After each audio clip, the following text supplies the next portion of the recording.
Junik? Junik, ano nangyari sa'yo? Junik! Ha? Ano? Kala ko po, may nangyari po sa inyo. Walang mangyayari sa amin, anak. See? Nandito kami ni Mami, oh. Diba? Yung mga panaginip na yan, kabaliktaran yan sa totoong buhay. Ha? Sige, matulog ka na. Natatakot kasi po ako eh. Anak, walang mangyayari sa amin, okay? Sige lang, dito lang ako. Hindi kita iwan, ha?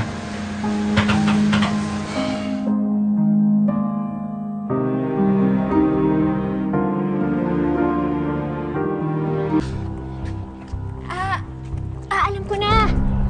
Magtago-tagoan na lang tayo. Sige, sige. Gusto mo yan? Oh, pero ikaw ang taya, ah. Tatago na ako? Doon ka.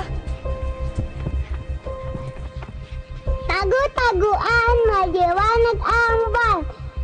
Pagbilang po ng 10, nasitago na kayo. 1, 2, 3, 4.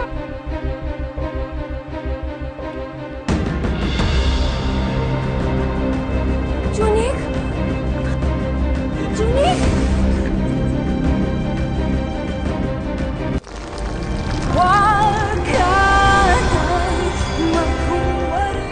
Junik! Junik! Rizal! Tumawag kayo ng ambulansya! Ma'am! Oh, ma'am! Junik! Ma'am, ano nangyari? Tumawag ka ng ambulansya! Ha?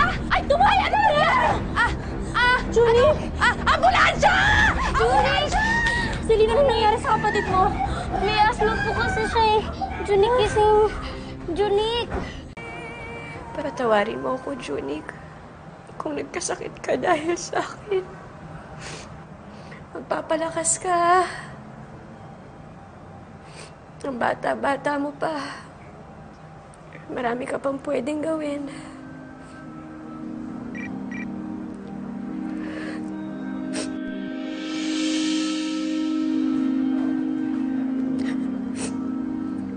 Napakabait ka.